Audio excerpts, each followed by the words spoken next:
예, 그러면 지금부터 2주차 강의를 시작하겠습니다. 2주차 강의는 바이오 파이썬을 이용한 생물 정보 입출력입니다. 여러분들이 전 시간까지 객체 지향으로 직접 파스타 파일을 다루는 걸 하셨는데요.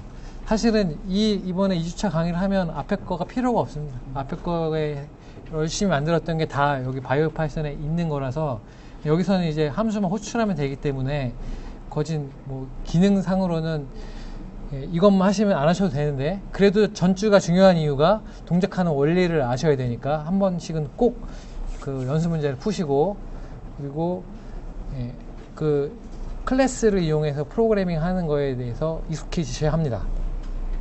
그 다음부터 지금부터는 이미 다른 사람들이 다 만들어 놓은 클래스들을 쓰는 거, 어떻게 쓰는 건지에 대한 중심으로 말씀을 드리겠습니다. 여기 먼저 연습 문제들이 있는데요. 이 연습 문제들은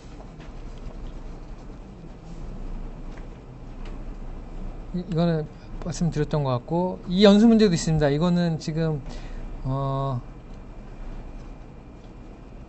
푸시면 좋은데 여러분들 옵션으로 할게요. 요 앞에 거는 쉽게 풀 수 있어서 풀 수 있는데, 뒤에 거 프로테인으로 트랜슬레이션 하는 거는 좀 많이 어려울 수 있어요. 그래서 그래도 만약에 시간이 좀 나시면은 한번 풀어보시면 좋을 것 같고요. 그리고 이것도 두 가지가 있습니다. 전체가 ORF의 일부라고 가정하고 처음부터 그냥 딱 트랜슬레이션을 하는 문제가 있고, 두 번째는 스타트 코던부터 스탑 코던까지 ORF를 찾아서 하는 문제, 이렇게 두 가지 문제로 나눠서 풀 수가 있는데, 이거는 일단은 지금 바이오 파이썬에도 있는 기능이기도 하고, 요거에 대한 구현은 넘어갈게요. 대신에 시간이 나시는 분들은 꼭 풀어보시기 바랍니다. 그리고 요 부분은 ARG pars라고 하는 모듈이 있습니다. 이 모듈을 쓰면 이 ARG parse라고 해서 parser는 뭐 이렇게 만들고, parser는 그다음에 C라고 하는 옵션에 일단 커맨드를 적게끔 하고, 그 다음에 input 파일은 파일이고 뭐 이렇게 적은 다음에 이 args라는 걸 쓰면 나중에 이런 식으로 만들 수가 있어요. 이게 파이썬 방금 만든 프로그램 파일에 C라는 옵션을 줘서 리버스 컴플리먼트면 리버스 컴플리먼트를 하고, 또 C 명령에 트랜스크라이브라고 하면 얘를 트랜스크라이브 하고, 얘를 파서블 프로테인스라고 하면 트랜슬레이션을 하고, 이렇게 이 명령형 프로그램이 C 옵션에 따라서 다르게 동작하게끔 만들 수가 있는데, 그 만드는 방법은 이쪽에 말씀드렸던 ARG parse라고 하는 모듈을 임포트해서 여기에서 이 parser ARGS라고 하는 거 요 안에 커맨드라고 하는 속성이 있습니다. 이 속성을 보고 이게 C가 트랜스크라이브인지 뭔지에 따라서 기능을 분리해 줄 수가 있어요. 그런 용도로 쓰는 거고, 요거는 실제로 지금 한번 만들면 좋겠는데, 이건 제가 다음 시간에 한번 이 쓰는 방식은 그 예제를 푸심과 동시에 명령행을 쪼개서 요걸로 돌아가는 걸 한번 보여드리도록 하겠습니다. 그리고 다음 예제가 스탠다드 라이브러리스. 이거는 지금 바이오 파이썬으로 넘어가기 전에 파이썬의 표준 라이브러리들에 대해서 소개를 잠깐 드리려고 합니다. 라이브러리라고 함은 특정 기능을 수행하기 위한 모듈 및 패키지입니다. 인풋에서 쓰게 돼 있어요. 근데 이 라이브러리는 크게 두 가지가 있습니다. 하나는 빌트인 라이브러리가 있고, 또 하나는 서드 파티 라이브러리가 있어요. 영어로 보통 다 이렇게 용어를 씁니다. 그대로 말씀을 드린 거고요. 빌트인 라이브러리는 파이썬 설치할 때 같이 설치되는 라이브러리입니다. 그래서 바로 임포트에 쓸 수가 있습니다. 예를 들어서 import mass, 그럼 바로 mass의 라이브러리를 쓸 수 있잖아요. 이런 것들을 빌트인 라이브러리라고 하고, 여러 가지 라이브러리 있습니다. 정말 많은 라이브러리들이 있고, 이 라이브러리들의 사용법은 그 문서들을 별도 참조하셔도 되고요. 그 다음에 서드 파티 라이브러리들은 별도로 설치해서 쓰는 라이브러리입니다. 그래서 뭐 WX 파이썬, 뭐 numpy 막 이런 유명한 라이브러리들이 있고요. 용도에 따라서 다운받아서 설치해서 쓰면 됩니다. 간략하게 스탠다드 라이브러리를 몇 가지 소개를 해드리면, OS라는 게 있습니다. OS. 저희 예제에서는 많이 안 나왔어요. import OS 한 다음에 이제 OS의 기능을 쓰는 건데 OS의 세부 기능들도 상당히 많아요. OS는 대부분 어떠한 목적으로 쓰는 라이브러리냐면 운영체제 의존적인 기능들을 일관적으로 만든 겁니다. 이 말이 무슨 의미냐면 파이썬은 윈도우에서도 돌아가고 그 다음에 리눅스에서도 돌아가고 맥킨토시에서도 돌아가고 지금 다양한 운영체제에서 다 돌아가요. 근데 사실은 운영체제마다 파일을 읽는 방법이 다르고 그 다음에 운영체제마다 파일의 속성을 접근하는 방식이 다 달라요. 근데 그거 다 다른 것들을 일관적으로 하나로 딱 만들어 놓고 무조건 os.name 혹은 os.stat 이러면 어떤 운영체제이든 상관없이 일관적으로 동작하게끔 만든 게 바로 OS란 라이브러리입니다. 대표적인 기능들로 os.name 그러면 이 지금 운영체제 이름이 나와요. 저 한번 찍어볼까요? os.name 하면 저의 지금 운영체제 이름은 포식스입니다. 포식스는 유닉스 기본 운영체제를 포식스라고 그래요. 유닉스의 원류에 해당되는 기본 환경이고요. 아마 여러분들도 os.name을 타이핑을 하시면 포식스라고 나올 겁니다. 그리고 os.environ이라고 하는 게 있는데 이거는 환경 변수입니다. 이게 운영체제마다 환경 변수라는 게 있어요. 환경 변수 프로그램 어떤 프로그램을 깔려면 환경 변수 어떻게 세팅해야 된다 이런 것들이 많은데 그런 것들 조작할 수가 있습니다. 여기서도 os.environ 하면 딕셔너리 형태로 환경 변수들이 다 저장이 되어 있습니다. 그래서 이 변수들을 적절하게 이용해서 쓰실 수가 있고요.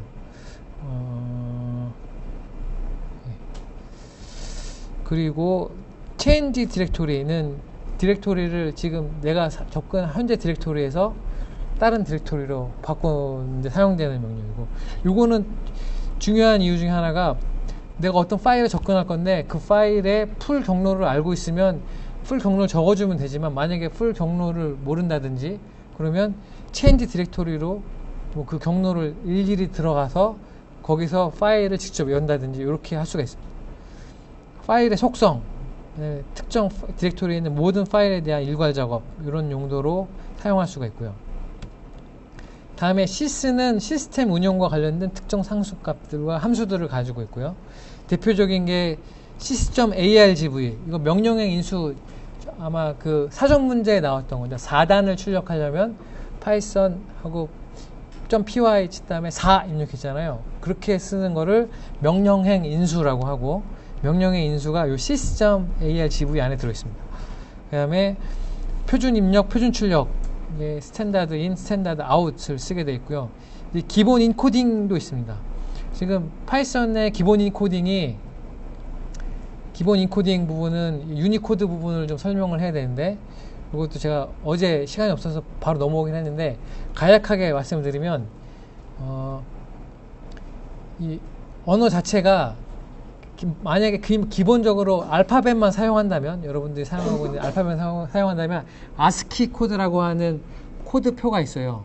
그것만 사용해서 프로그램을 만들 수도 있고 그 다음에 조금 더 유럽에는 별도의 문자들이 있죠. 알파벳이랑 조금 다른 문자들 뭐 U 위에 점이 찍혀 있다든지 그런 문자들을 위한 문자표가 또 있고요. 그 다음에 한국어를 표현하기 위한 문자표가 있고 한국어를 표현하기 위한 문자표도 두 개로 나눠집니다. EUCKR이라고 해서 그 예전에 조합형 한글, 완성형 한글이라는 이름으로 만들었던 코드표가 있고요. 그 다음에 유니코드라고 해서 지금 전 세계의 모든 언어들을 다 문자표로 만든 코드표가 있어요. 그래서 그게 다 표시가 가능하고 현재는 파이썬의 디폴트는 그 ISO 뭐라고 해서 유럽에 있는 그 문자표를 디폴트로 사용하고 있고 만약에 제가 한국어를 사용하고 싶으면 별도로 유니코드를 쓰게 되어 있습니다. 그래서 기본 인코딩을 바꿀 수가 있는데 기본 인코딩의 디폴트는 그 유럽 인코딩의 디폴트고요. 제가 만약에 한국어 표시를 하고 싶으면 이 인코딩을 바꿔주는 명령들이 있습니다. 그걸 통해서 한국어를 별도로 사용할 수가 있습니다. 한국어를 사용하는 부분도 또 여러분들이 익히시면 좋기 때문에 그거는 제가 시간이 나는 대로 한번 설명을 더 추가적으로 드리겠습니다. 그 다음에 서브 프로세스라는 게 있습니다. 서브 프로세스는 다른 프로그램을 이용할 수가 있어요. 그러니까 파이썬 프로그램 안에서 이 파이썬 프로그램이 별도의 다른 프로그램에 접근해서 그 결과물을 가져온다든지 이런 거를 수행할 수가 있고요. 그 다음에 글롭이라고 하는 라이브러리가 있는데 이거는 와일드 카드를 이용한 디렉토리 내 파일 탐색. 그래서 보통 디렉토리 내에 LS를 친다든지 뭐 여기에 스타를 치면은 이게 이거죠. 예를 들어서 ls 뭐 p 하고 이렇게 치면 여기는 지금 다 적어 나오고 있는데 p로 시작하지만 다른 문자들을 다 표시한다는 그런 뜻입니다. p로 시작하면서 다른 어떤 문자들을 다 표현할 때 이제 이 스타 표시를 사용하는데 이걸 와일드 카드라 그래요. 이 와일드 카드를 써서 디렉토리 내 파일을 탐색할 때 쓰는 글롭이라는 라이브러리도 있고요. 피클이라는 라이브러리인데 이거는 객체, 지금 여러분 오늘 객체 배웠잖아요. 그 객체를 파일에 저장할 때 쓰는 게 피클이라는 라이브러리가 있습니다. 이 라이브러리를 쓰면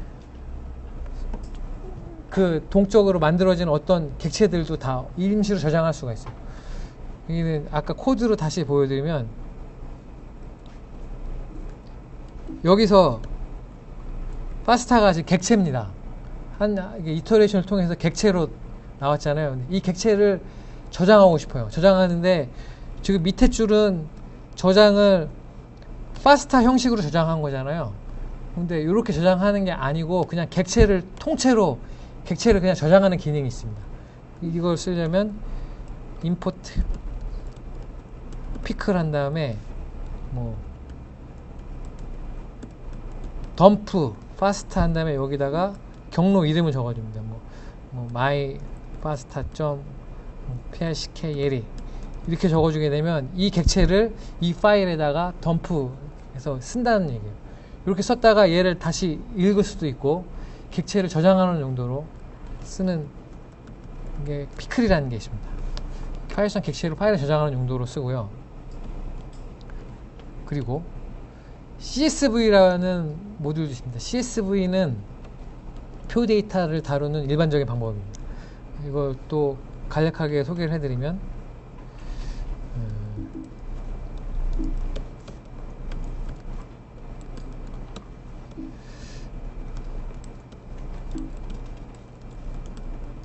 보통 확장자 CSV라는 확장자로 생겼고 A, B, C면 1, 0, 1, 1, 1, 1 이게 일종의 표입니다.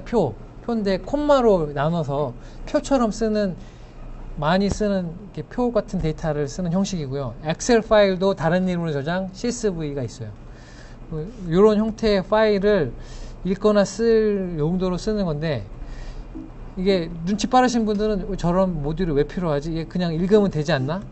예를 들어서 얘를 읽으면 for line in file 이렇게 읽어서 words는 line 점 split 콤마 이렇게 하면 이걸 한 줄 한 줄 읽어서 콤마로 쪼갰으니까 워드가 A, B, C가 있는 거예요. 그래서 각각에 다 접근할 수가 있습니다. 이렇게 할 수가 있는데 CSV라는 게 왜 필요하지? 라고 생각할 수가 있는데 사실 CSV 포맷에는 어떤 게 들어있냐면 이 B라고 하는 거 안에 콤마가 들어있을 수도 있어요. B라고 하는 컬럼 값 안에 콤마가 있을 수도 있습니다. 그런 경우에 이렇게 적으면 이게 다음 컬럼이라는 의미잖아요. 그래서 이런 경우에는 이렇게 쌍따옴표로 닫아주게 돼 있습니다. 이게 CSV 포맷이 이렇게 돼 있어요. 그럼 이 자리에는 콤마가 포함된 거예요. 요 콤마는 세퍼레이터고 컬럼을 분기하는 용도고 요거는 그냥 여기 포함된 거고 요건 이렇게 됩니다. 그래서 사실은 CSV 파일을 파싱하려면 이런 것까지 다 처리를 해줘야 돼요. 그래서 그냥 이렇게만 해서는 안 되고 이런 것까지 처리하기 위해서 CSV를 쓴 거고 CSV를 쓰면 이렇게 사용법은 이렇게 됩니다. import CSV 한 다음에 리더는 CSV.reader 이렇게 적어주고 나서 여기다 파일의 이름을 적어줍니다. 적어주고 나서 얘 똑같습니다. 리더 한 다음에 그럼 이 자리에 바로 워즈가 떨어집니다. 요 워즈를 가지고 워즈의 0번째 걸 가지고 뭘 한다. 뭐 이런 스타일로 CSV 파일을 접근해서 뭔가 일을 할 수가 있습니다. 얘도 리드 하는 게 있고 라이트 하는 게 있고 이렇게 되어 있고요. 데이트 타임이라는 라이브러리가 있어서 날짜와 시간을 다루게 되어 있습니다. 이거는 또 간략하게 제가 예제를 보여드리면 이게 사실은 예제 문제이기도 했었죠. 사전 문제이기도 했었습니다. 만약에 날짜를 다뤄야 되는 일이 있으면 여러분들 날짜를 다룬다고 하면 날짜라고 하는 개념도 좀 복잡한 개념이잖아요. 날짜는 월도 있고 연도 있고 일도 있고 사실은 시간도 있고 요일도 있고 그 다음에 열흘 뒤라는 개념도 있고 한 달 뒤라는 개념도 있고 이런 거를 객체로 만들었습니다. 객체로 만든 게 앞에 열심히 제가 설명드렸던 것처럼 그게 객체가 바로 데이트 타임이라는 객체가 있어요. 이 데이트 타임이라는 모듈 안에 이 라이브러리를 쓸 수가 있고요. 데이트 타임 점 데이트가 있고 이게 날짜를 전문으로 다루는 거예요. 이 안에 뭐 today 그러면 이게 오늘 날짜가 나오고 데이트 타임 점 이 안에 타임이라는 게 있습니다. now라는 게 있어요. now는 현재 지금을 말해요. 데이트 타임의 데이트 타임입니다. 데이트 타임이라는 라이브러리에 데이트라는 게 있고 데이트 타임이라는 게 있어요. 그 안에 뭐 now라는 것도 있고 시간을 다루거나 날짜를 다루는 거나 이런 것들은 다 요 객체를 써서 한다든지 아까 제가 1000일 뒤를 계산해야 된다 그러면 데이트 타임 점 타임 델타 라는 게 있습니다. 여기에 뭐 1000 이러면 1000일 뒤라는 개념이 되고요. 그럼 예를 들어서 데이트 타임 점 데이트 점 today 오늘 날짜 더하기 데이트 타임 점 타임 델타 열흘 뒤를 하면 오늘부터 열흘 뒤가 8월 15일이다라는 거 하는 걸 알 수가 있어요. 요 용도는 지금 쓰는 방식은 데이트 타임이라고 하는 라이브러리를 쓰고 싶으면 지난번에 말씀드렸던 것처럼 구글에다가 파이썬 데이트 타임을 쳐서 이 데이트 타임의 문서로 바로 가셔서 이 문서를 보시는 게 가장 좋습니다. 지금은 여기 상에서는 빠르게 접근하는 방법은 dir이나 help로 여기서 빠르게 접근할 수 있는데 여기서 이제 접근할 수 있는 정보는 약간 제한되어 있어요. 자세히 보시고 싶으면은 요 웹사이트에 가서 공식 문서를 보고 이 데이트 타임이라는 이 모듈 안에는 뭐 데이트도 있고 타임도 있고 클래스로 이렇게 있다 라는 거고 이거를 타임 델타라고 하는 게 있어서 타임 델타는 days, seconds, microseconds, milliseconds 이런 변수들을 더 넣어서 시간 델타를 표현할 수가 있다. 이런 것들을 표시할 수가 있고 이걸 그대로 사용하시면 됩니다. 그 다음에 TK 인터라고 하는 게 있습니다. 이거는 지금 저는 계속 빌트인 라이브러리를 설명하고 있어요. 이 TK 인터라는 걸 쓰면 바로 GUI 프로그램도 바로 만들 수가 있습니다. 지금 요거는 여기서 몇 개의 명령어만 치면 바로 이런 GUI 프로그램을 어떤 운영체제든 상관없이 이런 프로그램도 그대로 만들 수가 있어요. 근데 UI가 약간 좀 구식 UI라고 할까요? 요즘 최근에 UI보다는 약간 좀 구식 UI로 이렇게 나온다는 특징이 있습니다. 네, 여기까지가 빌트인 라이브러리였고요. 서드 파티 라이브러리는 이제 저희가 직접 설치해서 써야 되는 라이브러리입니다. 라이브러리를 설치할 때는 대표적으로 PIP라는 프로그램이 있습니다. PIP 여기 명령에 적혀 있는데요. PIP 아마 지금 여러분 그 우분투 쉘에서 PIP라고 한번 타이핑을 해보십시오. 되는지 안 되는지. PIP 이렇게 하면 뭔가 나와야 됩니다. PIP 실행이 됩니까? 안 되나요? 예, 안 되면 그냥 거기서 PIP 한번 쳐보세요. 여기서 엔터. 아닙니다. PIP 다시 컨트롤 C로 나가셔가지고 다시 PIP. 예, 설치가 안 돼, 뭘 설치하라고 나오죠. 예, 거기 명령을 수행하면 PIP라는 프로그램 설치가 되는데 그 명령이 요 명령입니다. 이게 지금 여러분들 우분투에서는 이렇게 sudo apt-get install python pip 이 명령을 내리면 pip라는 프로그램이 설치돼요. pip라는 프로그램은 뭐 하는 프로그램이냐면 파이썬의 외부 모듈을 설치해주는 프로그램이에요. 이거를 설치하고 나면 나중에는 pip install biopython 이렇게 해서 biopython이라는 모듈을 한 번에 명령어 한 번에 설치를 할 수가 있어요. 상당히 유용한 프로그램입니다. 반드시 알아야 되는 프로그램이고 무슨 프로그램이든지 간에 pip install 프로그램 이름을 치면 다 설치가 자동으로 됩니다.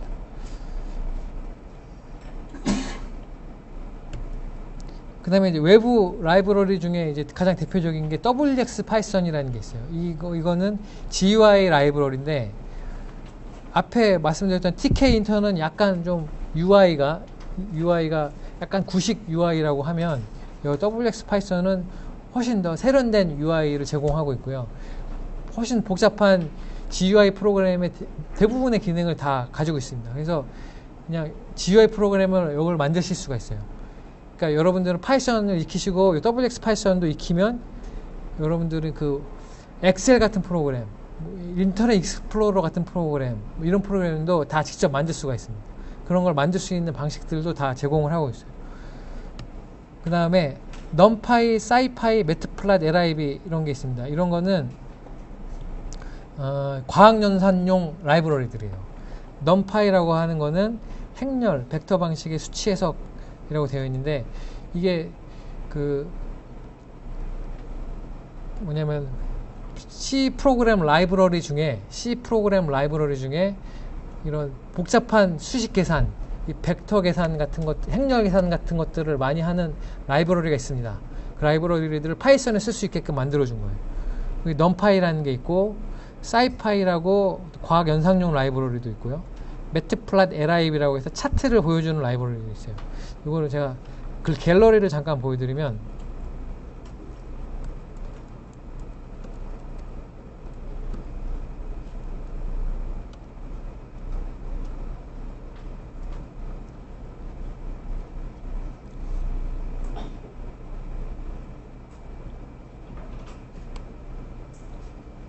그리고 matplotlib lib이라고 하는 라이브러리를 설치하면 여러분들 보시는 이런 차트들을 다 명령어로 이렇게 차트를 그릴 수가 있습니다. 거의 모든 차트 형식을 다 이렇게 색깔을 넣어서 그릴 수도 있고, 이 차트들을 뭐 그림 이미지 저장하거나 뭐 PDF로 저장하거나 원하는 형식 저장할 수도 있고, 그리고 동적으로 이 그림이 나오게 하는 웹 어플리케이션을 만들 수도 있고, 이런 것들을 수행할 수가 있습니다. 이것들은 사용법이 별도로 있는데요. 이것들은 기회가 닿으면 나중에 요거에 대해서 별도로 익힐 수 있는 시간이 있을 수 있고요. 그 실제로는 모든 이런 라이브러리들을 가시면 도큐먼트나 홈에 가보시면은 튜토리얼 문서가 있습니다.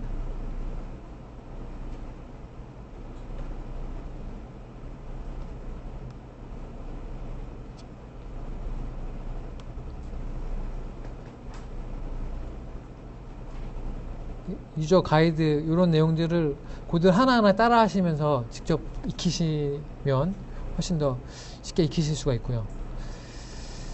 그리고 PIL이라고 하는 라이브러리가 있습니다. PIL이라고 하는 라이브러리는 이미지 파일들을 다루는 용도입니다. 이미지 파일을 읽어서 뭐 썸네일을 만든다든지, 이미지를 읽어서 무슨 필터를 적용한다든지, 포토샵에서 하는 거 있잖아요. 포토샵에서 뭐 필터를 적용한다든지 이런 것들 하는데, 그런 것들을 다 파이썬에서 할 수 있게끔 하는 거고요. 최근에는 이게 필로우라는 프로젝트로 바뀌었어요. 예전에는 PIL에 쓰였지만 요즘은 오픈소스 필로우라는 프로그램으로 바뀌었습니다. 뷰티풀 소업이라고 해서 XML, HTML 같은 문서를 파싱하는 라이브러리도 있고요. 그 다음에 이제 바이오파이썬이 있습니다. 바이오파이썬까지 하고, 개요 부분까지 하고 일단 넘어갈게요. 바이오파이썬은 여기 제목인데 International Association of Developers of Freely Available Python Tools Computational Molecular Biology. 그러니까 생물 정보를 하는 파이썬 프로그래머들이 생물 정보에 관련된 기능들을 다 라이브러리처럼 만들어 놓고 얘를 다른 사람들도 쓸 수 있게끔 만들어 둔 겁니다. 그래서 어떤 기능들이 있느냐 보면은 바이오인포메틱스 파일들을 파싱, 다양한 바이오인포메틱스 파일이 있죠. 오늘 했던 파스타 파일이 대표적인 거고요. 그거 말고도 뭐 진뱅크 포맷, 뭐 스위스 프랏 포맷, 되게 다양한 생물 정보에 쓰는 포맷들이 있습니다. 그런 것들을 파이썬 객체로 만들어줘요. 파이썬 객체로. 오늘도 여러분이 파스타 포맷을 파스타 객체로 만들었잖아요. 마찬가지로 그런 역할을 해주고요. 그 다음에 라지 레코드 이터레이션. 이것도 중요합니다. 오늘 여러분도 라지 레코드 이터레이션을 했어요. 멀티 파스타 포맷 이터레이션 하는 걸 했는데, 이게 실제로 진뱅크 포맷을 명령어로 이렇게 받으면 여러 멀티플 진뱅크 포맷이 있어요. 그런 것들을 다 다룬다든지, 뭐 파스타, 페이스투큐, 거짓 모든 생물 정보에 쓰는 파일들을 다루게 돼 있고요. 그 다음에 온라인 바이오인포메틱스 데이터베이스. 이거는 뭐냐면 바이오인포메틱스 데이터베이스, 대표적인 바이오인포메틱스 데이터베이스가 어디가 있을까요? 진뱅크가 있겠죠. 진뱅크를 이쪽에서는 진뱅크 데이터베이스를 엔트라즈, 프랑스어로 말하면 앙뜨레라고 하는데, 앙뜨레라고 하더라고요. 여기 파이썬에서는 그 앙뜨레를 명령행에서 바로 접근해서 데이터를 가지고 오는 기능이 있어요. 그것도 소개를 해드릴 거고, 그 다음에 인터페이스 투 커먼 바이오인포메틱스 프로그램. 바이오인포메틱스 프로그램들이 몇 개가 있습니다. 블라스트라는 프로그램도 있고, 클러스터 W, 많은 프로그램들이 있는데, 그런 프로그램의 인터페이스 역할도 해주고, 그 다음에 또 별도로 바이올로지컬 시퀀스 어널리시스를 해줘요. 이거는 무슨 얘기냐면, 이게 바이올로지컬 시퀀스 어널리시스라고 하면 대표적인 게 서열 얼라이먼트. 서열 두 개를 줬을 때 그 서열 두 개를 얼라인을 한다든지, 뭐 스미스 오토만 알고리즘으로 분석을 한다든지, 아니면 그 히든 마커브 모델로 뭐 예를 들어서 그 포지션 스페시픽 웨이트 매트릭스를 만들어준다든지, 막 그런 용도로 쓰이는 함수들이 있고요. 그다음에 머신 러닝 알고리즘이라고 해서 자주 사용되는 기계학습 알고리즘들도 탑재가 되어 있습니다. 주로 뭐 클러스터링 알고리즘이나 그런 알고리즘들이 들어있고요. 바이오 SQL이라고 해서, 바이오 SQL은 뭐냐면 SQL이라고 하는 게 데이터베이스인데요. 데이터베이스들을 접근해서 어떤 생물 데이터베이스를 쓰는 일반적인 접근 방식을 표준화해서 제공을 하고, 그거를 쓸 수 있게끔 만들어져 있습니다. 이것도 제가 간략하게 소개를 해드릴 예정이고요. 그 다음에 스트럭처 앤 파퓰레이션 제네틱스. 이거는 스트럭처는 프로테인 스트럭처를 말하는 거고요.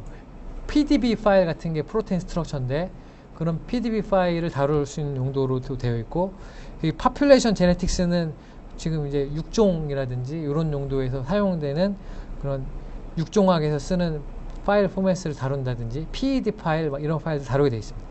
여기서 지놈 다이어그램에서 지놈 데이터를 다이어그램을 그려주는 기능도 있고요. NGS 데이터 매니지먼트, 그래서 NGS 데이터들을 다루는 기능들도 가지고 있습니다. 사실은 요 바이오 파이썬의 기능들만 거진 다 익혀도 웬만한 생물 정보 기능을 다 분석할 수 있을 정도로 말씀을 드릴 수가 있고요.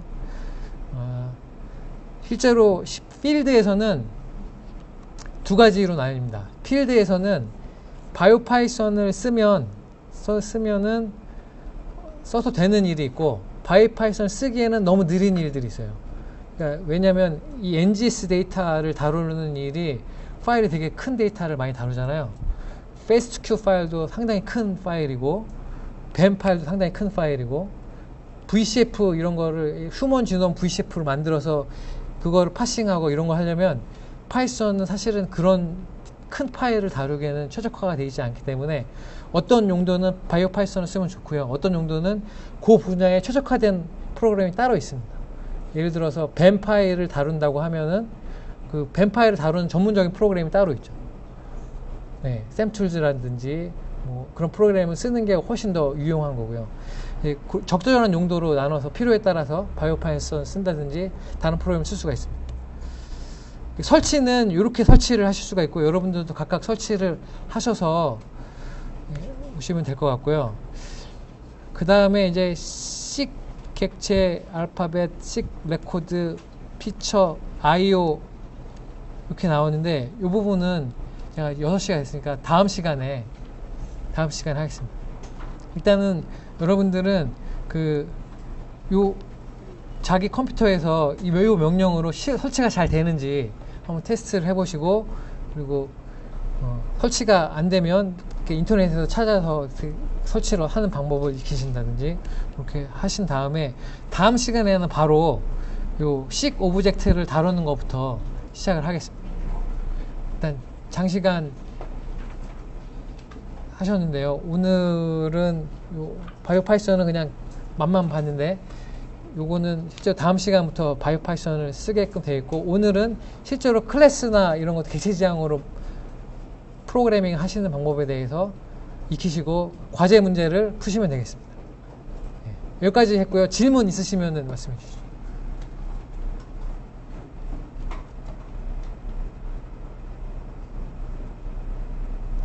그럼 오늘은 여기까지 하고요. 그 과제는 제가 오늘 말씀드렸던 여기 위키페이지, 여기 2.biohackers.net이라고 하는 사이트에 제가 여기다가 1주차 파이썬 객체 지향 프로그래밍에 의해 이 부분에다가 제가 지금까지 만든 코드를 올려놓을 거고요. 그럼 그거를 고쳐서 두 문제를 푸는 것을 여러분들이 직접 해보시면 됩니다. 그럼 여기까지 하겠습니다. 수고하셨습니다.